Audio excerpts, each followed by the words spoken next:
Hi water signs, Cancer, Pisces, and Scorpio. Welcome po sa ating channel.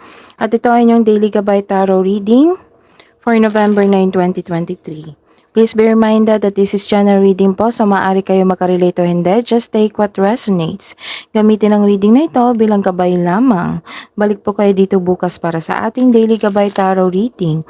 Please like, subscribe, and click bell button for notification para po updated po kayo sa daily tarot reading natin. Para po sa gusto magpa-reading, maaari nyo pong makuha ang link. Nasa description box po ito. Message nyo lang po ako sa messenger. Maraming salamat po. Spirits guys, ano po ang ganap? Ano po ang ganap sa araw na ito ngayong November 9, 2023 para po kay Cancer, Pisces, and Scorpio. Ngayong November 9 po, Spirits guide.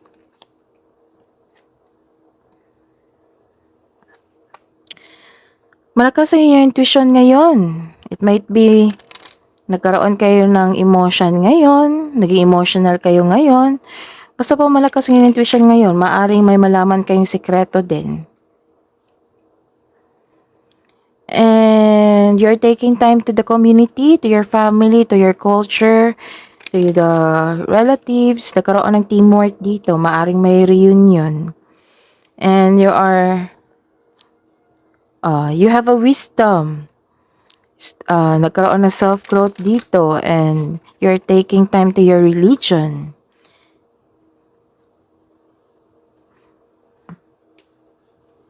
Spirits guys, message nyo po para po kay Cancer, Pisces, and Scorpio.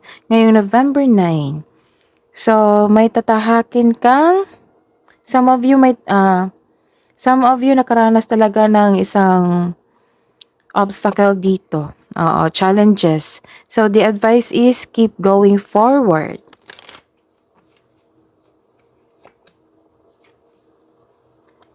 So, enjoy mo yung journey. May matutunan ka niyan.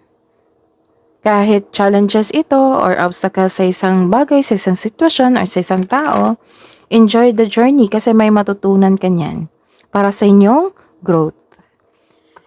Spirits guys, ano po ang energy today ni Cancer, Pisces, and Scorpio ngayong November 9, 2023? Clarification po sa card na ito. Clarification, ayusin lang natin. Career and money ni Cancer, Pisces, and Scorpio ngayong November 9, 2023. This is the confirmation of your first card. Clarification of this card.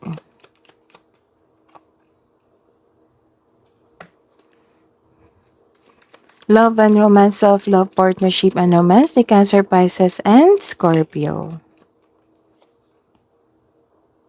Clarification of this card.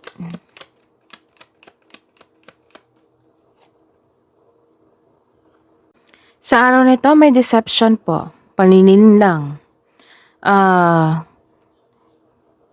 Kaya malakas yung intuition nyo ngayon. May nalaman kayong hindi maganda na isang mensahe or isang tao na hindi totoo sa inyo. Or maaring may argument kayo ngayon or kaaway. Or may isang abusong tao sa inyong buhay ngayon. Mag-ingat sa ibang tao at bagay, huwag ibunyag ang lahat ng plano mo at maging mapagmasid.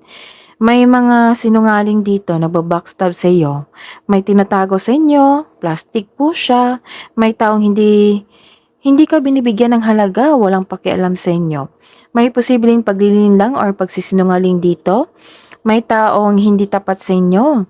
Maaring nagsisinungaling ito sa sarili o basta po hindi po siya totoo sa inyo. Mag-ingat sa isang tao na ito na mahilig magmanipula. Ninanakaw niya ang inyong idea or nagtangka ito ng hindi mabuti sa inyo. May hidden motives talaga dito. So may malaman kang sekreto, magkaroon ka ng away, malakas yung intuition. Sa araw na ito, kaya pala nag-away kayo or hindi kayo nagkaroon ng pagkakaintindihan kasi nakipag-compete siya sa inyo. Nagkaroon kasi ng rivalry dito eh. Ngayong araw na ito, hindi ka masaya sa ginagawa mo, some of you. May nakita rin akong balakid sa mga pangyayari. Posibleng may paninlang, lalo na sa malalapit sa'yo. So, this is the clarification of your first card here. Mag-ingat talaga sa isang tao na maabuso. Ayun, nakipag-compete siya sa inyo. May intense na pangyayari o di kaya may ganap na away. This is the clarification talaga at these two cards. Dahil sa hindi pagsasang-ayon sa isang pamilya o sa isang grupo ng tao or hindi siya nagkaroon ng pagsang-ayon sa inyong desisyon. Ilan sa inyo na ngayon ay magpapatayo ng bahay o structure? May ganap talaga na competition dito. For example, parehas kayo ng ina-applyan ng kaibigan mo na isang job position o di kaya ginagaya nyo yung ginosyon nyo na patok sa masa. Ayun. This is connected also to your connection to siya eh. 1, 2, 3, 4. Connected talaga sila. May deception talaga. 1, 2, 3, 4. May pag-aaway, manluloko na tao, or hindi ka satisfied sa inyong project, sa inyong trabaho. May kontrata kung nakikita dito. Maaring magbasa muna bago pumirma. Listen to your intuition also. Baka kasi may hidden charges or makadiscover ka ng deal na hindi naman totoo. Too good to be true. Kaya be wise at mag-ingat. So may deception talaga dito. So mag-ingat talaga kayo. This is a reverse card. Nagkaroon po ng isang controlling boss, controlling partner, controlling business partner, controlling co-worker. Basta po may controlling dito. Judger din. So, ang dami, no? 1, 2, 3, 4, 5. Grabing clarification to. Mag-ingat talaga sa taong walang magandang intention sa inyo. Ito ay isang inhumane, very controlling na tao, ruthless, hindi siya honest sa inyo. So, 5 cards na nagsabi na mag-ingat sa araw na ito. Sa mga single dyan, may parating na partner po sa inyo na mabilis at posibleng bata pa sa inyo or youthful attitude pa.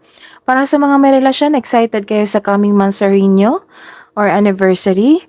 Para i-celebrate ito, naalala nyo ang dating ugali nyo na kayo pa ay immature pa. So, na-appreciate nyo ang inyong transformation ngayon dahil sa marami kayong natutunan sa inyong naranasan noon na pagsubok. Some of you are walking away from a relationship that no longer serves you. Posibleng nagkaroon ng unhealthy relationship dito kaya nagdesisyon itong iwan. It may be ikaw o ang kapareha mo. Pwede rin ito sa pamilya mo o matalik mong kaibigan. Hidden truth, anong iniisip mo, anong iniisip niya? Para sa mga single.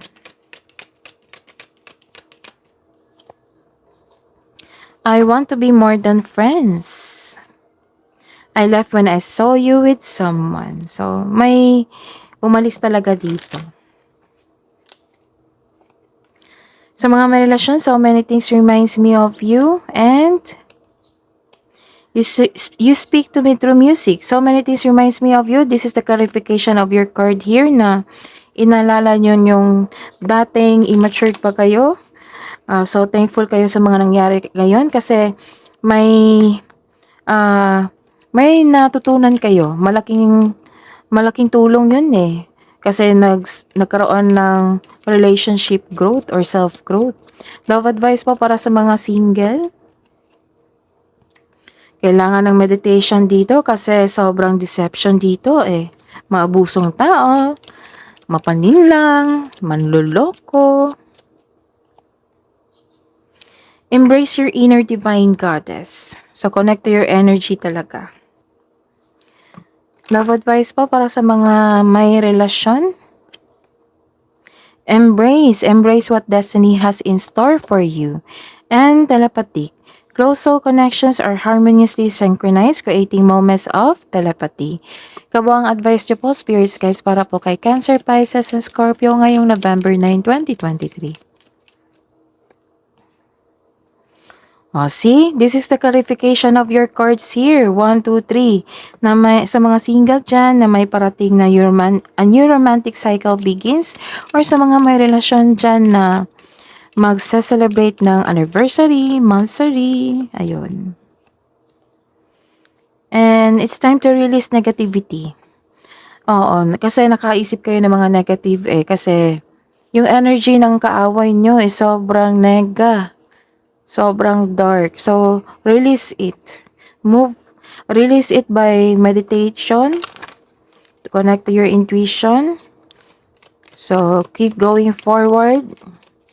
Kaya pala may enjoy the journey dito kasi may nagpasalamat dito magkarelasyon or kayo po kasi nagkaroon ng self-growth dito eh. Message from spirits, guys, angels, archangels, guardian angels para po kay Cancer, Pisces, and Scorpio. Message from Archangel Uriel, trust your inner knowledge and act upon it without delay. And message from Archangel Michael, I am protecting you against lower energies and guarding you, your loved ones, and the home. Wow. That is your reading po, Cancer, Pisces, and Scorpio. Please like, subscribe, and click bell button for notification para po updated po kayo sa daily tarot reading natin. Maraming salamat po.